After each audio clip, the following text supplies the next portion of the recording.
Thank you all very much for being here, and I want to thank the Campaign for America's Future and all of the other organizations that have made this event possible.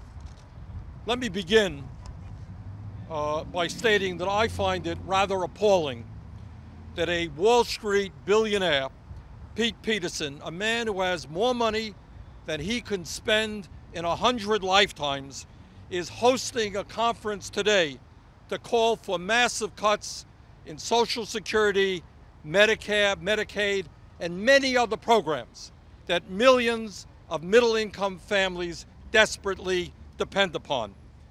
Billionaires like Mr. Peterson and others should not be using their wealth and their power to beat up on people in this country who are trying to survive. I find that morally grotesque.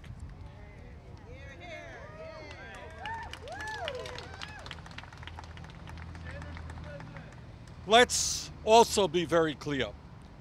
The United States has today the most unequal distribution of wealth and income of any major country on earth, and the gap between the very rich and everybody else is growing wider and wider. In America today, the wealthiest 400 people own more wealth than the bottom half of America, 150 million Americans. The top 1% alone, Mr. Peterson and his friends, own over 40% of the wealth in this country. In contrast, if you can believe it, the bottom 60% of Americans, the people who will be hurt terribly by the proposals coming out of this conference, they own 1% of the wealth of America. So if we want to move toward deficit reduction, maybe the time is now to ask Mr. Peterson and his billionaire friends to start paying their fair share of taxes rather than devastating middle-income and working families. Back to bailout money. And the situation is getting worse in terms of income and wealth disparity. All of you should know that in the last study that we have seen in 2010, and I want you all to hear this, 93% of all new income between 2000 and 2010 and 2009 went to the top 1%. And 7% of all new income was shared by everybody else. And these people here have the gall to tell low-income seniors and working-class families that they have got to take cuts in Medicare, Medicaid, Social Security, and then they go around tell us that the rich need more tax breaks. That is absurd. That is morally indefensible.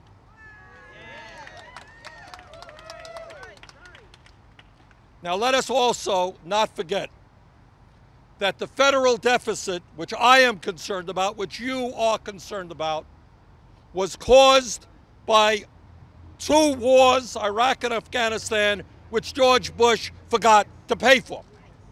The federal deficit was caused by tax breaks for billionaires like Mr. Peterson and people all over this country who never needed those tax breaks.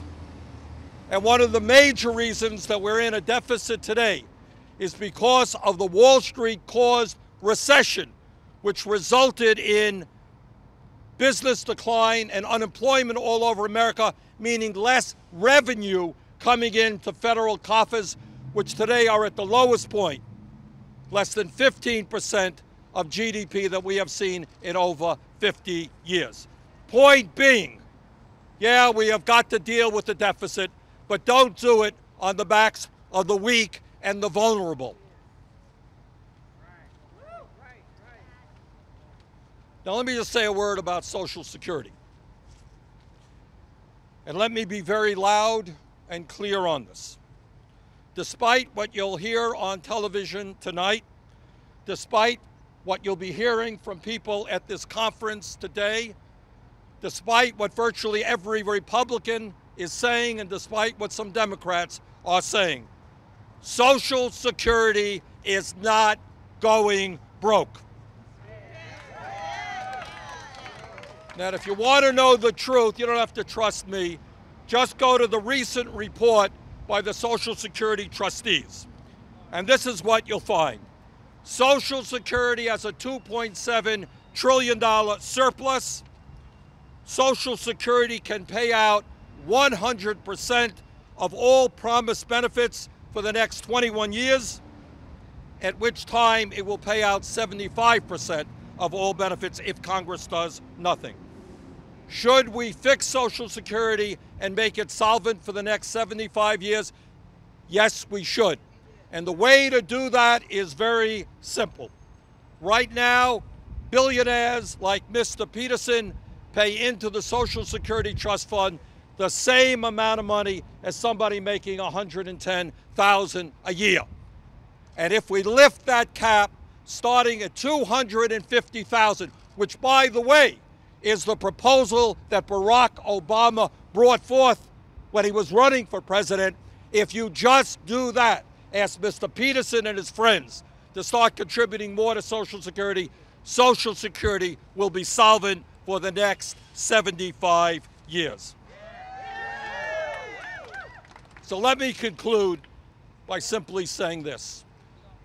All over this country, you saw this in France, you saw it in Germany, you saw it in Greece, and you're seeing it in America. What the people are saying is, yeah, if we need austerity, let it not be austerity on the backs of the most vulnerable people in our country. Let us not have austerity on the backs of the elderly, the children, the sick, and the poor. Let's have some austerity for Mr. Peterson and the other billionaires. And if we ask the wealthy and large corporations to start paying their fair share of taxes, if we take a hard look at military spending, which in this country now is more than the rest of the world combined, we can deal with our deficit crisis, but do it in a way that is fair to ordinary Americans.